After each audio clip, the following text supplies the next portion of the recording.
Halo guys, selamat datang kembali di channel Irfan67. Jadi di video kali ini gue tuh mau bahas Omniscient Reader Viewpoint atau disingkat dengan ORV, atau dalam judul bahasa Indonesianya biasa disebut dengan Kang Baca. Seperti biasa nih, yang mau gue bahas di video kali ini tuh adalah lanjutan manhwanya. Nah, jadi di sini gue tuh mau bahas novelnya, yaitu chapter 149 sampai chapter 158. Video ini adalah kelanjutan dari video sebelumnya. Jadi buat kalian yang belum nonton video pembahasan yang sebelumnya, kalian tuh bisa nonton videonya terlebih dahulu. Video ini juga adalah spoiler untuk lanjutan manhwanya. Jadi kalau nggak suka spoiler, kalian tuh bisa langsung aja close video ini. Sebelum kita mulai, gue di sini mau ngingetin lagi ke kalian, jangan lupa untuk subscribe channel ini. Dan jangan lupa juga untuk nyalain loncengnya supaya kalian dapat notif kalau channelnya update video terbaru. Oh ya, buat kalian yang suka sama novel-novel Jepang, kalian tuh bisa langsung aja mampir ke channel gua yang satunya, yaitu Irfan Akbar 67. Oke, tanpa basa-basi lagi, langsung aja kita mulai ke ceritanya. Cerita masih dimulai dari Dokja yang menghadiri acara perjamuan Story Succession para konstelasi dari berbagai nebula. Ya, di sini terlihat nih kalau Jonghyuk diperebutkan. Banyak nebula yang menginginkan Jonghyuk bergabung dengan mereka. Selain Jonghyuk, Dokja juga saat ini tuh didatangi sama beberapa konstelasi. Oh ya, ruangan perjamuan sekarang tuh ada tingkatan lantainya, dan sekarang Dokja ada di lantai 1. Setelah melihat-lihat lantai 1, Dokja saat ini diundang menuju ke lantai 2. Itu artinya para konstelasi di atas juga mau bertemu sama Dokja. Di lantai 2, Dokja bertemu sama Persephone. Mereka di situ mengobrol. Dokja juga saat ini, dia tuh nanyain tentang kehadiran konstelasi Secret Plotter dalam perjamuan kali ini. Di sini Persephone cuma bilang kalau dia tuh nggak tahu. Dan setelah itu Persephone langsung nanyain Dokja tentang konstelasi yang bakal dipilih sama Dokja. Ya, Dokja selalu ngasih tahu kalau dia tuh saat ini masih belum mutusin dan dia tuh masih dalam proses pikir-pikir. Persephone di sini tuh ngerasa siapapun nantinya yang bakal dipilih sama Dokja, hal itu pastinya bakal membuat Dokja memiliki banyak musuh. Singkat cerita, saat ini Dokaebi ngumumin kalau acara Story Succession dimulai. Saat ini di panggung terlihat ada 6 ruangan kecil, dan masing-masing inkarnasi disuruh masuk ke dalam ruangan kecil tersebut. Di kamar itu nantinya para inkarnasi itu bakal berkomunikasi dengan konstelasi manapun. Saat ini Dokja menerima tawaran menerima kisah dari konstelasi Founder of Humanity, yaitu Manu. Nah, di sini Manu juga ngasih tahu Dokja kalau Dokja bergabung dengan Nebula Veda, maka Dokja tuh bakal mendapatkan perlindungan dan berkah dari Dewa Matahari. Dokja di sini mau tahu lebih lanjut tentang berkah apa yang bakal dia dapat, tapi Manu di sini menolak karena nggak ada kewajiban untuk menjelaskan detailnya kepada manusia biasa. Di sini Dokja sedikit melakukan provokasi sehingga Manu saat ini jadi marah. Dokja pun langsung menggunakan haknya sebagai pemilik ruangan dan akhirnya Manu pun saat ini diusir paksa dari ruangan. Manu di sini menghilang sambil berteriak marah-marah. Saat ini, Dokja kedatangan konstelasi Raja Oedipus. Dan Oedipus saat ini tuh mengajak Dokja bergabung dengan Nebula Olympus. Oedipus di sini ceritain ke Dokja tentang kisah Lightning Carnival atau dikenal dengan Zeus. Oedipus di sini ngasih tahu kalau cepat atau lambat Dokja tuh pasti bakal memenuhi syarat untuk mewarisi kisah dari Zeus. Oedipus juga di sini ngasih tahu kalau Dokja tuh nantinya pasti bakal membutuhkan Nebula Olympus. Setelah ngomong gitu, Olympus pun dia pergi. Saat ini Dokja menjadi penasaran kenapa dia tuh dibilang sangat cocok untuk mewarisi kisah dari Dewa Yunani.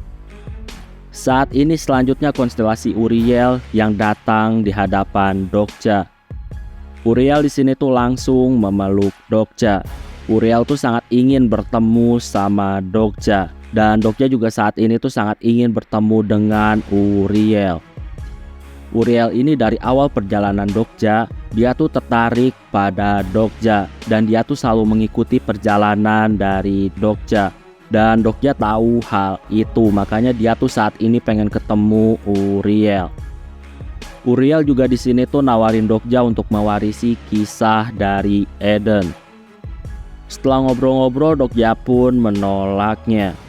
Ya, intinya saat ini tuh banyak konstelasi yang mendatangi Dokja dan menawari untuk mewarisi kisah dari nebula mereka. Singkat cerita, saat ini acara Story Succession berakhir. Dan hasilnya inkarnasi Selena Kim saat ini tuh bakal mewarisi kisah Indomitable Aegis. Dan itu adalah kisah dari nebula Olympus. Saat ini Jong Hyuk naik ke atas panggung. Nah, di sini sebelum Jong Hyuk ngomong, tiba-tiba saat ini Dokja juga naik ke atas panggung dan dia tuh mengangkat tangan Jong Hyuk. Dokja di sini tuh ngomong kalau dia dan Jong Hyuk tuh udah memutuskan untuk tidak mewarisi kisah dari konstelasi manapun. Dokja ngasih tahu kalau dia dan Jong Hyuk tuh bakal membeli kisah dari para konstelasi. Jadi kalau ada yang mau kisahnya diwariskan ke mereka, maka para konstelasi itu harus bisa membuat kesepakatan dengan nebula yang bakal dibuat sama Dokja. Saat ini Dokja sama Jong Hyuk ngobrol pakai item seperti menggunakan telepati. Jong Hyuk di sini penasaran kenapa Dokja melakukan hal itu. Dokja di sini tahu kalau Jong Hyuk tuh saat ini nggak bisa mewarisi cerita dari konstelasi yang lain. Seketika Jong Hyuk saat ini tuh terkejut karena Dokja bisa mengetahui hal itu. Ya, jadi Jong Hyuk tuh bisa melakukan regresi setiap kali dia mati. Itu semua tuh ternyata ada resikonya. Dan dia tuh saat ini nggak bisa mewarisi kisah dari konstelasi yang lain. Di sini Dokaebi tentunya mau mengkonfirmasi apakah Dokja dan Jong Hyuk tuh beneran membuat nebula atau enggak. Tentunya di sini Dokja mengiyakan. Para konstelasi saat ini tuh terdiam mengetahui hal itu. Saat ini juga ada nebula yang membenci dan kecewa terhadap Dokja. Di sini juga ada konstelasi yang protes ke Dokaebi karena Dokja belum pernah mencapai puncak, tapi Dokja tuh malah udah mau membuat nebula. Dan hal itu tentunya nggak masuk akal. Dokaebi ngasih tahu kalau Dokja udah mendapatkan pengakuan dari Starstream. Saat ini, kisah-kisah dari Dokja yang udah diakuin mulai ditampilin di layar-layar proyektor. Dan kisah-kisah Dokja tuh saat ini dilihat sama para konstelasi. Ya, pada intinya itu semua menunjukkan kisah-kisah perjalanan dari Dokja. Mulai dari ngalahin Orochi sampai ngasih pelajaran kepada Dokaebi Powell. Ya, intinya semua kisah itu diperlihatkan kepada para konstelasi. Dokaebi di sini jelasin kalau Dokja tuh saat ini memenuhi syarat menjadi konstelasi. Para konstelasi saat ini tuh terkejut karena skenario tuh saat ini masih belum sampai skenario ke-10. Tapi Dokja tuh saat ini udah memenuhi syarat untuk menjadi konstelasi. Saat ini konstelasi Manu ngasih tahu kalau dia tuh mengakui kehebatan dari Dokja. Tapi dia tuh saat ini nggak setuju kalau Dokja tuh membuat nebula. Bisa dibilang membuat nebula tuh harus punya banyak koin. Selain itu, membuat nebula juga seenggaknya tuh butuh persetujuan dari 5 konstelasi. Makanya Manu tuh sekarang ngerasa nggak yakin kalau Dokja tuh bakal mendapatkan persetujuan dari para konstelasi. Manu juga di sini tuh penasaran sama nama nebula yang bakal dibentuk sama Dokja. Dokja di sini ngasih tahu kalau nama nebulanya itu adalah perusahaan Kim Dokja. Di sini Jong Hyuk terlihat gak setuju karena namanya sangat norak. Jong Hyuk di sini ngasih tahu kalau nama nebulanya tuh saat ini masih belum dibuat. Di sini Jong Hyuk nanyain ke para konstelasi tentang siapa aja yang setuju dengan pembuatan nebula yang bakal mereka buat. Di sini Persephone langsung angkat tangan dan ngasih tahu kalau dia tuh setuju pembentukan nebula milik Dokja. Di sini The Great Sage dan Uriel juga ngasih tahu kalau dia tuh mendukung Dokja. Nah, beberapa konstelasi juga saat ini tuh mendukung Dokja untuk membuat nebula. Dan akhirnya Dokja pun memenuhi syarat untuk membuat nebula. Saat ini tiba-tiba langit terbelah. Acara saat ini tuh ternyata kedatangan The God of Another World. Para konstelasi di sini terkejut, tapi pada akhirnya The Gods of Another World tuh dikasih tahu kalau saat ini acara udah selesai. The Gods of Another World juga di sini tuh melihat ke arah Dokja, dan seketika juga tiba-tiba mata Dokja saat ini jadi gelap. Ya, acara perjamuan telah selesai.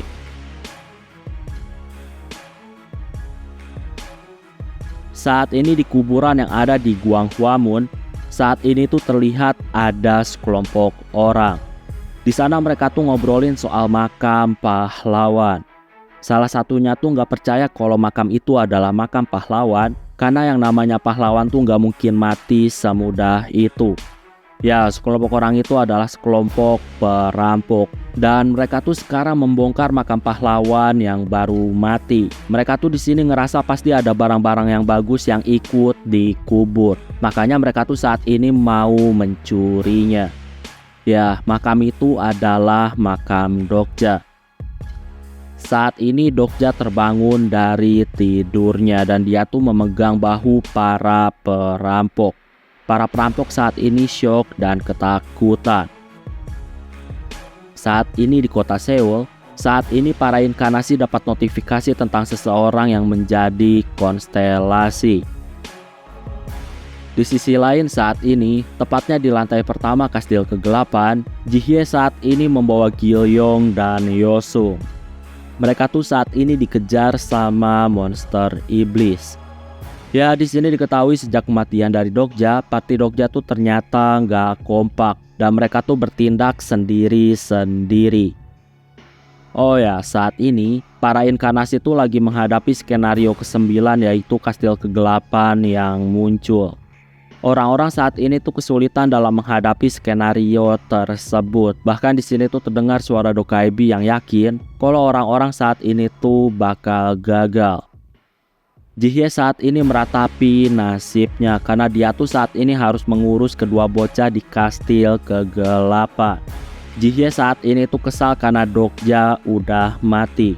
Gil-yong di sini ngasih tahu kalau dia tuh ngerasa kalau Dokja belum mati. Mendengar itu, Jihye di sini ngasih tahu sebaiknya lupain aja si jelek Dokja. Yosung di sini nggak ngerti kenapa orang-orang selalu menganggap kalau Dokja itu jelek. Jihye saat ini berpikir, dalam hatinya dia sendiri bingung kenapa menganggap kalau Dokja jelek. Selama ini wajah Dokja tuh bisa dibilang terlihat buram gak jelas. Jadi harusnya nggak tahu nih apakah Dokja tuh beneran jelek atau enggak. Ya, pada intinya Jihye sendiri nggak tahu kenapa dia tuh menganggap Dokja jelek karena muka Dokja tuh selalu terlihat buram. Saat ini Jihye menyuruh Yosung untuk bawa Gil-yong. Jihye di sini ngasih tahu sebaiknya keduanya tuh saat ini kabur dan Jihye tuh saat ini bakal menghadapi monster-monster yang mengejar. Jihye saat ini bertarung melawan monster iblis. Jihye di sini bertarung untuk bertahan hidup. Saat ini, walaupun Jihye udah penuh dengan luka, Jihye tuh nggak mau menyerah dan dia menolak mati. Dan saat ini Jihye tuh menghadapi Demon Viscon yang bernama Noclok. Ya, monster iblis itu bisa dibilang sangat kuat dan sangat sulit dihadapi sama Jihye. Di tengah keputusasaan, tiba-tiba di depan Jihye saat ini ada cahaya. Dan dari cahaya itu muncullah seseorang. Ya, itu adalah Dokja. Jihye saat ini tuh melihat wajah asli dari Dokja. Jadi sekarang wajah Dokja tuh terlihat gak buram lagi. Dokja saat ini tuh melihat ke arah Jihye dan Jihye tuh saat ini dapat notifikasi kalau konstelasi tanpa nama tuh saat ini melihat ke arahnya. Mendengar ada notifikasi tersebut, Jihye di sini tersenyum. Jihye tuh di sini nanya kepada Dokja apakah sekarang Dokja tuh adalah konstelasi atau bukan. Dokja di sini mengiyakan. Dokja di sini tanpa basa-basi langsung jatuhin Nuzlocke. Nuzlocke saat ini tuh terkejut karena dia tuh dijatuhkan dengan mudah. Nah, karena musuh masih hidup, Dokja di sini langsung meninju kepala musuh dan dia tuh langsung menghancurkannya. Dokja di sini tuh dapat uang sekaligus item karena telah membunuh Nuzlocke. Oh ya, saat ini Dokja tuh pakai kekuatan cerita yang dipinjam dari Nebula Eden dan itu bisa dibilang sangat cocok dalam membasmi iblis. Kekuatan cerita yang diambil Dokja tuh adalah kekuatan cerita dari jalan Mesias. Nah, karena pakai kekuatan cerita dari Mesias, Dokja saat ini membentuk salib di udara. Tujuannya tuh untuk menyenangkan Nebula Eden. Dokja juga saat ini tuh pakai item untuk menyembuhkan luka-luka dari Jihye.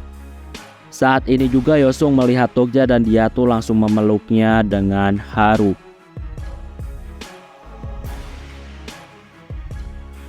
Di sisi lain saat ini, Soyoung juga saat ini tuh ada di kastil kegelapan. Tapi saat ini dia tuh harus tergeletak karena dia dikalahkan secara telak oleh Jonghyuk. Nah, untungnya Jonghyuk tuh nggak membunuh Soyoung setelah Soyoung tuh bawa-bawa nama Dokja.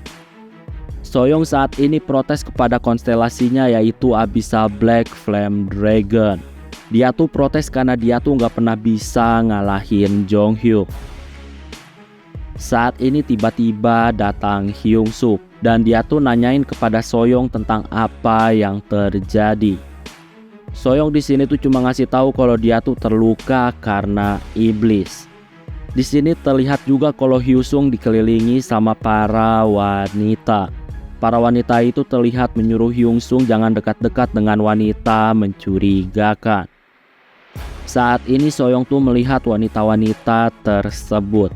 Dan dia ngasih tahu Hyungsung kalau wanita-wanita itu adalah laki-laki yang menyamar menjadi perempuan.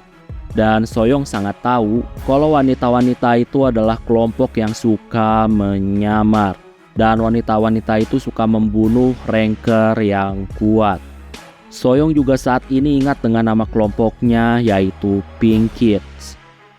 Soyoung ngasih tahu Hyungsung kalau Hyungsung tetap bersama dengan wanita-wanita itu, maka suatu saat nanti Hyungsung bakal terbunuh. Para wanita jadi-jadian itu mereka saat ini marah dan mereka tuh membujuk Hyungsung supaya nggak percaya. Saat ini Soyoung membuat klon dan klonnya saat ini menuju ke arah Hyungsung. Sedangkan Soyoung yang asli saat ini tuh mau membunuh Pink Kid. Kelompok Pink Kid saat ini tuh teriak meminta bantuan Hyungsung. Hyungsung di sini dengan cepat menghabisi klon Soyoung.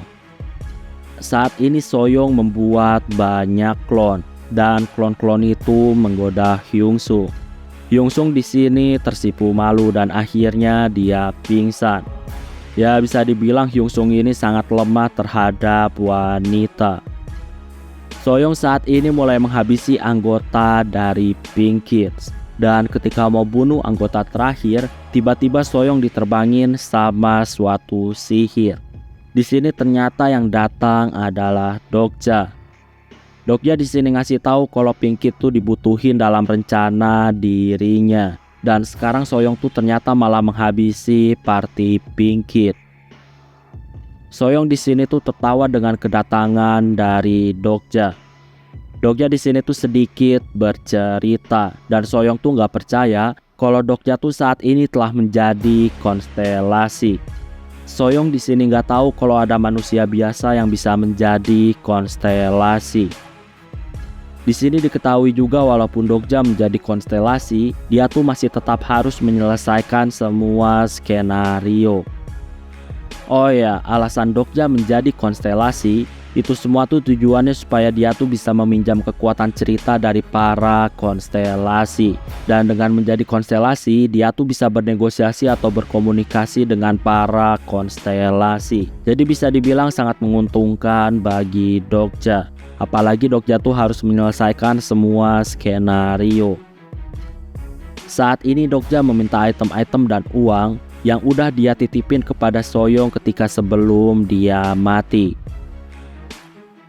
Saat ini ketika bangun, Hyungsung di sini terkejut seolah-olah dia tuh melihat hantu. Tapi nggak lama dia tuh nenangin dirinya.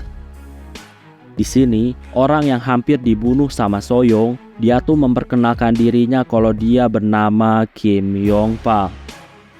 Soyoung di sini tuh nggak ngerti kenapa Dokja tuh membiar anggota Pink Kid tetap hidup. Dokja ngasih tahu kalau Pink Kid tuh saat ini harusnya masih belum terbentuk. Pink Kid tuh bisa dibilang dibentuk sama 3 orang yang udah dibunuh sama Soyoung. Jadi Yongpal tuh nggak masuk anggota Pink Kid. Dokja ngasih tahu awal terbentuknya Pink Kid itu semua terjadi sejak kematian dari Yongpal. Sejak saat itu 3 orang teman Yongpal tuh membuat grup yang disebut dengan Pink Kid. Jadi sebelum Yongpal mati, harusnya Pink Kid masih belum terbentuk.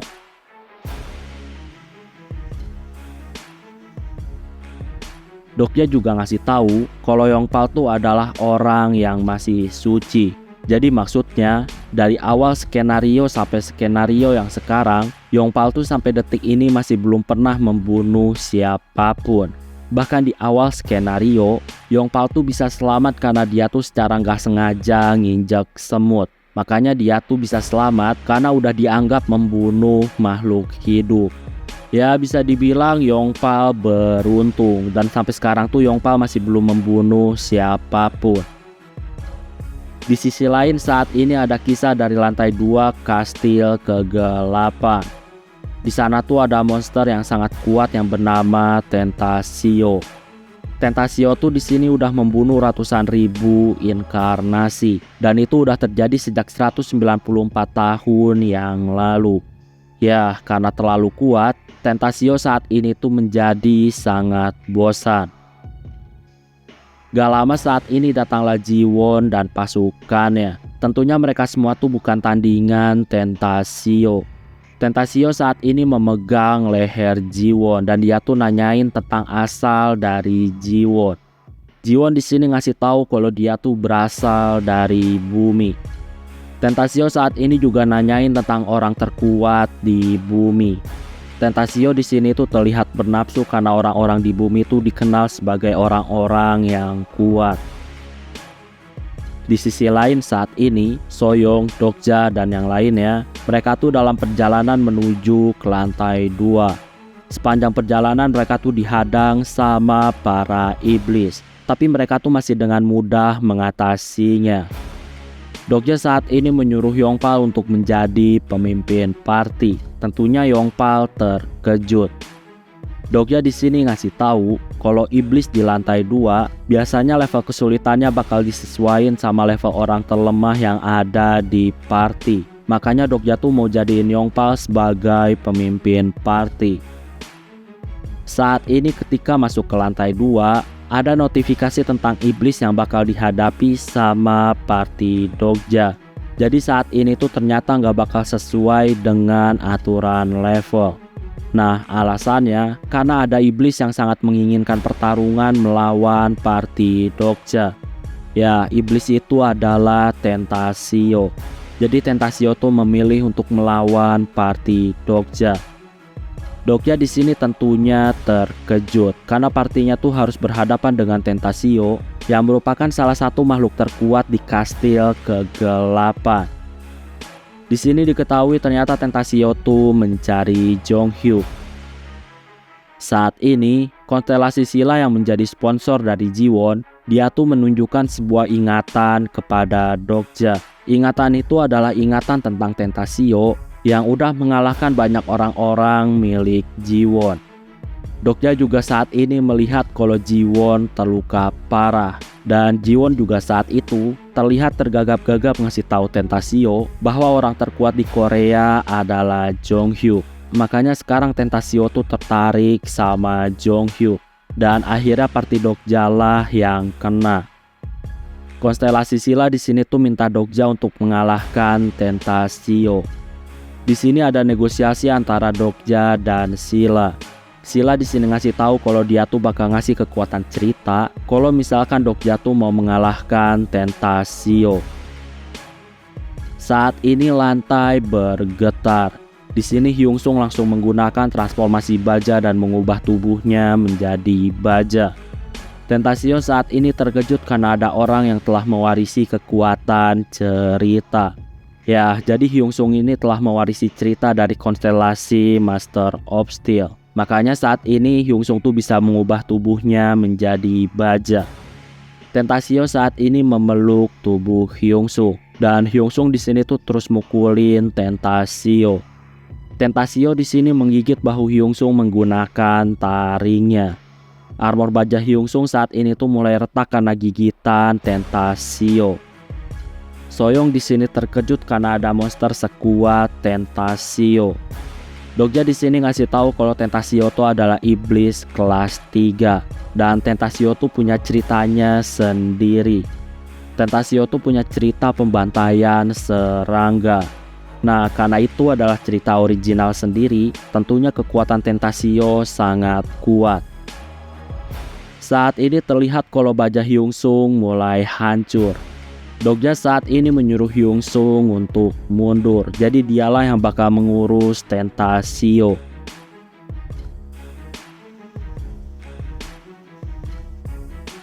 Saat ini Tentacion menggunakan auranya dan menyuruh orang-orang untuk berlutut. Seketika saat ini semua orang berlutut kecuali Dokja. Tentacion di sini terkejut karena Dokja masih bisa bergerak. Dokja di sini ngasih tahu kalau kekuatan cerita Tentacion, kekuatan itu cuma berlaku untuk orang-orang yang lebih lemah dari Tentacion. Tentacion saat ini tuh penasaran sama identitas dari Dokja. Saat ini dalam sekejap Dokja pakai buff dan dia tuh langsung memotong tanduk yang dimiliki sama Tentacion. Tentacion saat ini terkejut dan Tentacion juga terkejut karena dia tuh ternyata menghadapi konstelasi. Dokja saat ini juga langsung menggunakan pedangnya lagi dan dia tuh mulai merobek-robek tubuh Tentacion. Tentacion di sini tuh hanya menjerit kesakitan. Dokja juga pakai kekuatan miniaturisasi dan dia mengubah tubuhnya menjadi manusia kecil. Dokja saat ini ngeluarin kemampuan elektrifikasi level 11 dan saat ini tubuh kecil Dokja dipenuhi sama badai energi berwarna putih. Tentacion saat ini tuh ketakutan melihat kemampuan-kemampuan dari Dokja. Di sini singkat cerita Dokja pun akhirnya membelah tubuh Tentacion menjadi 2. Selain itu, kepala, tangan maupun kakinya ikut dibelah sama Dokja dan tubuh Tentacion pun akhirnya berguling-guling di tanah. Di sini sebelum musnah, Tentacion tuh saat ini menyebarkan nama Jonghyuk ke orang-orang kuat di kastil kegelapan. Ya, Tentacion tuh ada di urutan 10 dari makhluk-makhluk terkuat di kastil kegelapan. Itu artinya ada 9 makhluk kuat lagi yang lebih kuat daripada Tentacion. Dan Tentacion tuh menyebarkan nama Jonghyuk. Jadi Tentacion tuh menganggap kalau Dokja adalah Jonghyuk. Dokja saat ini terkejut. Dia tuh nggak nyangka kalau Tentacion tuh bakal membuat Jonghyuk diincar. Dokja di sini tuh ngerasa nggak enak karena Jonghyuk saat ini tuh bakal menjadi incaran monster-monster yang kuat. Setelah kematian Tentacion, Dokja saat ini mendapatkan beberapa hadiah. Dia juga dapat kekuatan cerita dari Tentacion, yaitu cerita pembunuh serangga. Nah, Dokja juga saat ini tuh udah berhasil menyelesaikan misi dari konstelasi Sila. Dan Dokja juga saat ini tuh mendapatkan beberapa hadiah. Tentunya Dokja juga mendapatkan kekuatan cerita pasukan sekutu milik Sila. Saat ini anggota party hanya terdiam melihat kekuatan gila yang gak masuk akal ternyata dimiliki sama Dokja. Saat ini juga ada pengumuman dari total peringkat kontribusi para inkarnasi dalam memburu monster di kastil kegelapan. Dan Dokja saat ini tuh ada di peringkat 11 dan itu tentunya sangat tinggi. Karena anggota party Dokja saat ini tuh di peringkat ratusan bahkan sampai ribuan. Oh ya, semua peringkat itu tergantung dari kontribusi inkarnasi di kastil kegelapan. Jadi peringkat itu bukan tentang peringkat kekuatan. Jadi nggak ada hubungannya sama kekuatan. Di sisi lain saat ini, Jonghyuk lagi menghabisi banyak monster iblis. Nah, ketika lagi asik membasmi monster iblis, tiba-tiba dia dapat notifikasi bahwa Jonghyuk bakal menjadi incaran orang-orang kuat di kastil kegelapan. Jonghyuk tentunya bingung kenapa dia bisa diincar. Tapi dia tuh saat ini ngerasa kalau Dokja pasti melakukan sesuatu lagi. Dan saat ini Jonghyuklah yang kena batunya. Gak lama saat ini datanglah Yosanga. Di sini Sanga ngasih tahu kalau dia tuh butuh bantuan dari Jonghyuk. Sanga ngasih tahu kalau dia tuh udah melihat masa depan di mana Dokja bakal mati. Dan Dokja bakal mati di skenario kali ini. Jonghyuk di sini terkejut karena Sanga tuh bisa melihat masa depan.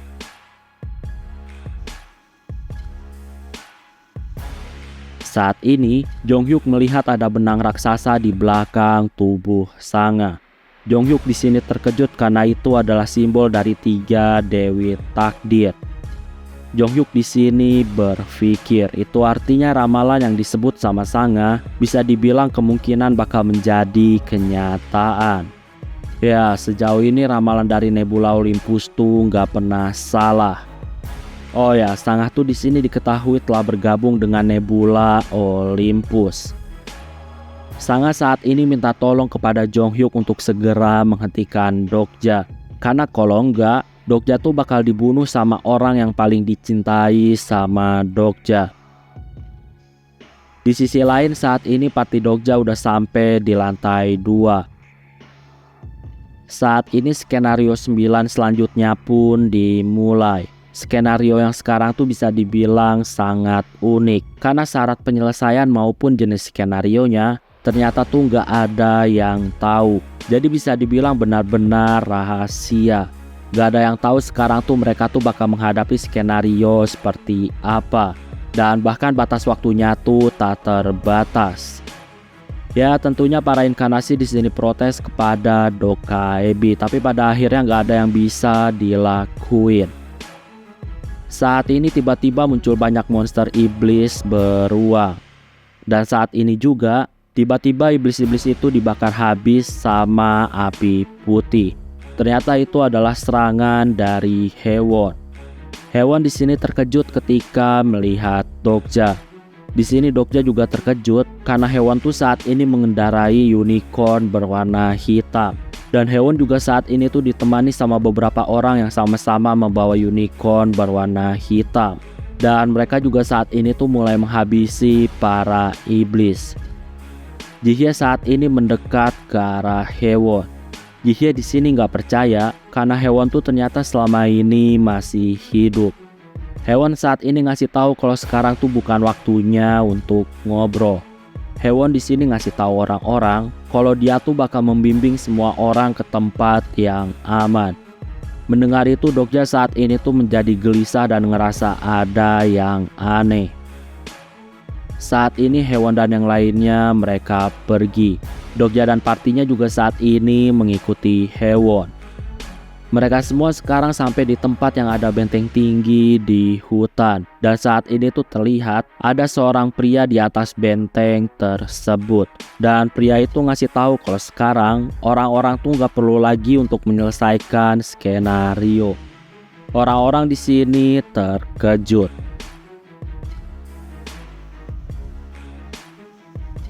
Oke, kayaknya cukup untuk video pembahasan kali ini. Terima kasih karena udah nonton video ini sampai habis. Jangan lupa untuk subscribe, like, dan yang paling penting adalah jangan lupa untuk share video ini ke teman-teman kalian. Sampai bertemu kembali di video-video selanjutnya. Terima kasih.